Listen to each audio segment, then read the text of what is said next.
Dito ako sa kwarto nila ni Karen. Ako ay maglilinis. Magpapalit ako ng mga sapin kasi sobrang kalat dito. Tingnan nyo, look. Yan ang higaan ng anak nilang panganay. Magulo pa sa mga utak nyo. Yan, o, diba? Sobrang kalat yan, guys. O, diba? Oh. Easy lang sa akin yan. Madali lang sa akin yan, guys. So, higa-higaan ko muna. Natamad pa ako. Ang sarap matulog na lang. Natamad ako sa buhay. Gusto ko ganyan na lang. Higa-higa na lang. Doon sa Tijini sa ano. Siya naglilinis ng mga pusa. Tsaka nagdidilig siya rin pakain ng mga pusa. Tsaka nagdakot ang tae. Tapos nandun siya sa terrace. Nandun siya sa mga birds. Ay, sakit ang tiyan ko. Aray. Parang gusto kong pamatulog. Nandun si Kap sa kusina. Nagkukuskus ko ano-ano lang mga ginagawa.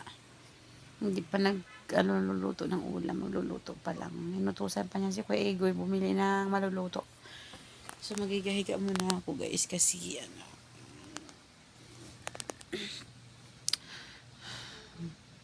tulog na lang ako. Sana all ganyan, no? Yung mga anak mayaman, tulog-tulog na lang. Babangon kung kailan gusto bumangon. Pagkabangon, kakain, magkakape. Sana all. Kailan ko kaya mararanasan yan? Pero feeling ko, hindi ko na mararanasan yan, guys. Kasi, hindi naman tayo anak ng mayaman. Kailangan natin kumayod ng sarili natin. Kasi, pag hindi tayo kumayod, wala tayong kakainin at walang dadating sa atin na blessing na pera. So, kailangan talaga natin kumayod kasi meron tayong pinapagatas. Ay, nako. Gusto ko matulog ganyan. Merong kayakap. Kayakap na merong kayakap na stop toy. Gusto ko lang sa buhay ay yakapin mo ako. Ay. Kitang-kita yung ko, nunal sa pisngi ko. Sana may nunal dyan. Mayroon pa dyan guys, Yun yung mga, yun na yun. Thank you so much guys for always supporting me. Thank you so much for like and share my upload and sa aking mga live. Thank you so much. Sana di kayo magsasama mag-support sa akin channel. So, kahit wala pa nangyayari sa channel ko, mag-upload pa rin ako na mag-upload. Tsaka mag-live pa rin ako na mag-live.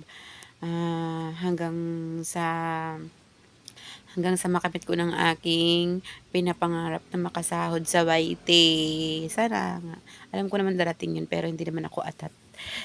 Kaya ko naman maghintay kahit hindi niya ako inihintay. Ay, nakaw! Mag-unat-unat muna tayo, guys. Wala kasi dito yung mga may-ari sa kwarto, kaya maghiga-higa muna ako. Excuse me. Naghihiga-higa ako dito pero naligo ako, no? Hindi ako Kita nyo naman sa buhok ko, basa pa. Jenny, bahala ka dyan. Basta ako dito magpahayahin mo na. I love you, baby. Marami pa talaga akong gagawin, guys. Lang ako, relax kasi sakit ng aking likod. Napagod kami kagahapon. Ito nga guys. So, inutusan ako ni Kap kagabi na i-trim ko pala yung mga bunggabilya. Ang ginawa ko, sabi ko kay Kuya Tugis, tanggalin lahat. So, tinanggal namin. Tapos pagdating ni Kap, sabi ni Kap, patay kayo sa kuya nyo. Bakit nawala na yung bunggabilya? Ang sabi ko, i-trim lang. Hindi ko sinabing tanggalin lahat. Ayun, nagtatampo na si engineer. Sabi niya, kami daw ni Kuya Tugis, dalawang ibabaon. Okay nga lang tinanggal namin yun Gumanda nga yung main door Diba? Mamaya guys, papakita ko sa inyo kung ano ginawa ko. Hanggang ganyan lang naman sila, hindi naman sila magagalit. Sabi naman ni Kap, okay lang yan, nandyan na yan wala na tayong magagawa. O diba? Hindi kami papagalitan ng todo-todo na galit kasi nawala na yung isang kasambahay. Mawawala pa ba yung isa? O diba? Mahirap na, diba? Mahirap pag mawala si Rosie sa mga paningin nyo. Kaya dapat si Rosie mahalin nyo. Para hindi mawala si Rosie, ha? So, ayan guys, magsisimula na ako kasi para matapos na tayo kasi meron pang kwarto ni Camille yung gagawin. Okay guys, thank you so much. Bye-bye everyone. Salamat sa pag-support. Salamat sa panonood guys. I love you all. Mabuhay kayong lahat. God bless sa inyong lahat guys. And ingat kayo sa inyong mga ginagawa sa araw-araw.